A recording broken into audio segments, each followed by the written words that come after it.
Hello and welcome. Now in this video we are going to walk through a few tips that you can use when you are recording instructional style videos.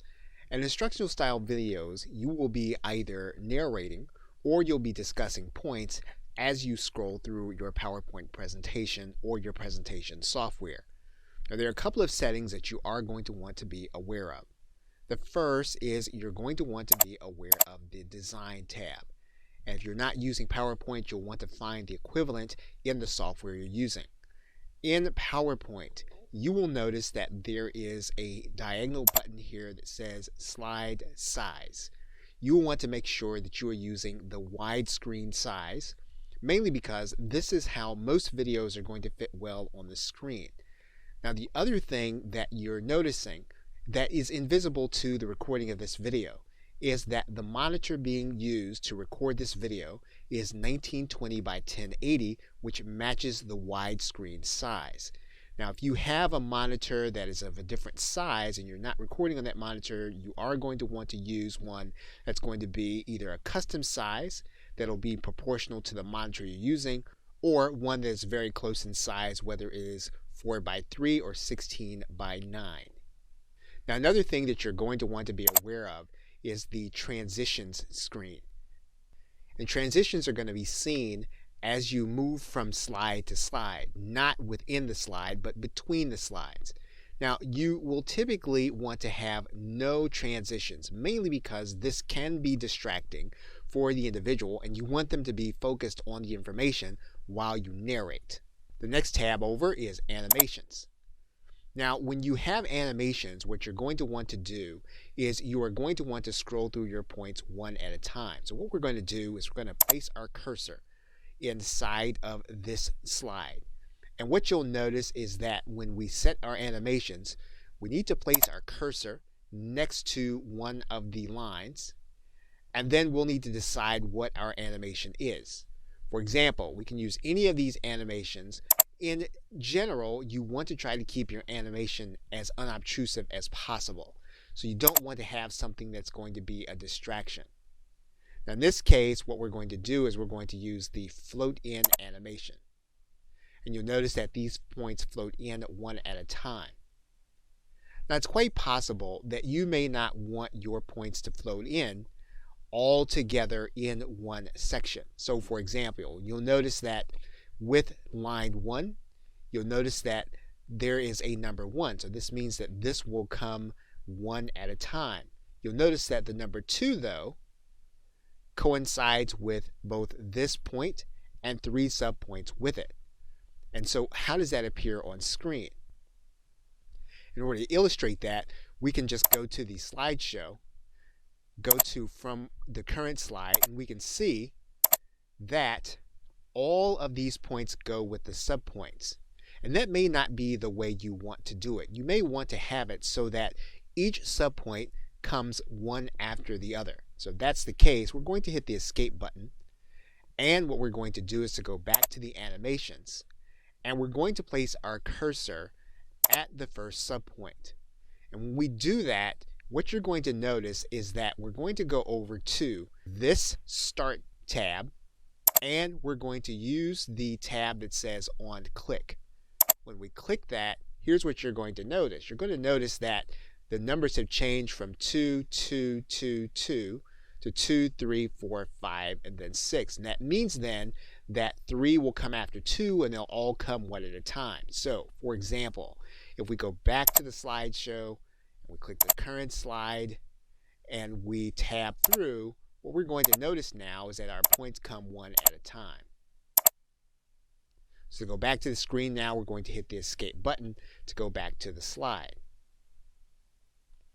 Now it's quite possible also that we may want to use notes with our presentation. And if that's the case, we can go to the view screen. We can then go to this view that says Notes page. What you're going to notice is that there are 2 parts of our presentation now, and we can write in our notes for this slide. So if we want to narrate the slide or we want to be aware of something while we are talking through the points, we can write notes in this area. This can be especially handy if we are using this as a handout or if we are using this in a presentation. And in the next video, we'll show you how notes written on this slide can help you when you're doing an actual presentation. So to that end, we're going to write in some text here. And so in the next video, we'll explore this, where we've gone to this slide for Amazon Video Direct royalties, and we've written in the text paid monthly, 90 days, and 55%. And you'll see now how this will help us when we are creating instructional style videos and we're recording. Okay, so with that, thanks, and I will see you in another video. Welcome back. Now in this video, we're going to take a look at the recording toolbar. And to do that, we're going to open up our recording bar. And you'll notice that this is an active bar. So in other words, this is reflecting what is being recorded right now for this video. Now, where you're going to want to look, going to be in this tools menu, and you're going to want to do this before you start the video. We're going to click tools, and you'll notice that the options key is grayed out. So you're now looking at a screenshot of the options tab. And what you're going to notice is that there is a section here for inputs, and there's a section here for hotkeys. You want to make sure that you know what's in the hotkey section. Now what you can do with these hotkeys is you can make it so that all you'll need to do is to hit a particular button when you want to affect some kind of major change while you're recording. And in particular, while you're doing the recording, you may often need to pause. Maybe you need to collect your thoughts. Maybe you need to change direction in the presentation. And you want to be able to do this in an easy to remember way. So you can set up your pause key and the recording will stop while you collect your thoughts. And when you hit F9 again, the recording will start again. So you don't have to start all over again when you think you might have made a mistake. You can stop the recording by setting up your stop hotkey. Now these two keys in particular are important while you're doing demonstration style videos because by using them you can record your videos in one take and edit them in one take instead of starting them and then never quite finishing the video. Now lastly, you'll notice that the mouse is moving on this page. When you edit your video, you can edit so that this cursor will be highlighted. It can be highlighted in a magnifying glass or it can be highlighted in yellow as it moves around the screen. And so while you are demonstrating, you'll want to be aware of what this cursor is doing in case you re-edit the video by showing the cursor either being highlighted or magnified.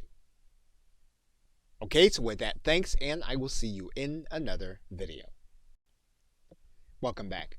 We are now looking at a video that's being edited inside of Camtasia 8. And regardless of your video editing software, you're going to have some decisions to make about editing. Now, one thing that we're going to do in the editing process is we're going to make sure that we edit in the highest resolution possible. And we're going to show you how to do this in Camtasia 8. You'll need to make sure that you can do the very same process inside of the video software that you own. Now the default settings in Camtasia when you start the final production process say 854 by 480. However, we want to make sure that this is going to be closest to our recording dimensions, which we should have done if possible at 1920 by 1080. So we want to make sure that we use those dimensions. Now if possible, during the rendering process, we want to set our audio at the highest level that we can, and typically this is going to be right at 192 kbps. Now in some cases, your video editing software will give you the option of being able to put metadata inside of the video file.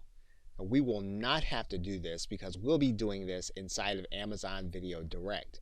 So where you have the project information, the author information, and even the iTunes information, you'll want to make sure that you have this correct for the upload process. You don't have to have it for the final production.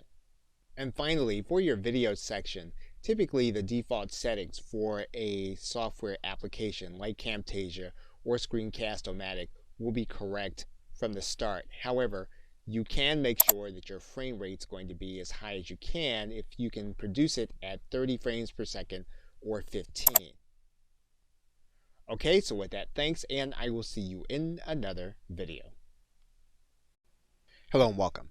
Now, in this video, we are going to walk through the process of uploading a standalone video. So to do that, you're going to click your videos. What you're going to do then is you're going to add your standalone title, and you're going to write in a title, pick a category, and then select the language that you want your metadata to be in. Once you do that, you'll then click Continue. Now you'll then want to write in your synopsis. Now you want to make sure that this synopsis does not have self-promotional details. You aren't going to be able to put URLs in here, so you do want this to reflect what your title is going to be about. Once you've done that, you're then going to click the category or genre, and when you click inside of the area, you're going to notice that there's going to be a drop-down menu, and you're going to be able to find the exact category that Amazon Video Direct wants you to place. You'll then choose your language, and then you'll choose a release date. You'll then want to choose a rating, and in some cases, you are not going to have a rating for your title. If that's the case, you're going to click Suggested Rating, is that the title is not officially rated. And you can then make your title available for all audiences. You're then going to upload the art that you created. Now, if you already have an Amazon S3 account and you have that artwork loaded on Amazon S3, you can copy the file from your Amazon S3 account over into Amazon Video Direct. However, if your file is on your hard drive, you can upload that file by clicking the Browse button. Once you have everything on the page that you want, you'll then click Save. Once you've saved this page, you'll then want to move to the cast and crew page. You'll want to write in the name of the creator as well as your crew member. Now, Amazon Video Direct is going to require that you have at least one crew member, and what you're going to do is you're going to write in the role of that individual. And then if you don't want to have a cast member, you can leave this out. Once you have all this information ready, you can then click Save. You'll then move to your video asset section. And what you'll be doing then is you'll be uploading your file, your captions, and if you have a trailer, you can upload that trailer to this area. And once you have the necessary content, you can then click Save. Now, once you've uploaded your content, one thing you'll want to note is that in order to get your transcribed file to go along with the file that you're uploading with your video, it will need to be an SRT file or one of the formats outlined by Amazon. We'll now go to the Availability tab, and we'll choose where we want the content to be made available. We'll click all of the applicable places where we want it to be available. We'll determine how we want it to be streamed. And once we've done all that, we'll then click Save. And once you have uploaded and you have completed all of your titles, you will then be ready to publish your video for viewing on Amazon Video Direct. Okay, so with that, thanks, and I will see you in another video. Welcome back. Now, if you started the process with Prime Video Direct, you've probably already set up a brand, you've probably already set up a bank account. Now, there's quite possible that you may want to work with an individual that you want to have assist you with your account. However, you don't want them to have all information on all of your videos. And if that's the case, you can go to the top menu here, and a little bit of this is blurred out, but you're going to go to this drop-down menu, and then you're going to click Create Another Account. What you're going to notice right away is that this is the same license agreement that you agreed to when you set up your account initially. And what you can do then is then agree to this once more for the new account. Now, the individual that's going to be set up with this account is going to be the administrator. or you are going to administrate the account also. And you'll notice here that you're going to have to go through this same process, setting up the business account, setting up your payments, and then submitting your tax information. And what this does is it allows you to set up different information for videos that you're going to be creating under a different address and different company profile. And this separate brand will have its own dashboard, its own videos, own landing pages, and everything separate. Okay, so with that, thanks, and I will see you in another video.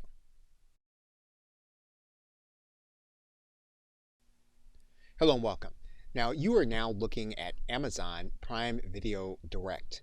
And Prime Video Direct is a platform designed to help content creators reach their targeted audience on the Amazon website. And while Amazon is known primarily for consumer goods as well as consumer video, you can also find targeted business content. For example, if you were to go to Amazon.com and you were to type in the words WordPress membership, as you can see, and then you click the search button, what you'd find at the very top in the first result is you'd see an Amazon Prime Video. So to introduce this concept, let's click inside of this result. What you'll notice is that an individual with a Prime account can watch the video for free, or an individual without the Prime account can watch the video with advertising. That person also has the opportunity to purchase the video. And the creator can add multiple videos to this title. And for their activity, those who create videos and upload them to Amazon are paid royalties for those who watch their videos. Now in this course, we will review the policy guidelines when it comes to content, because they'll be very important to your being able to upload titles that will be of interest while yet maintaining consistent production.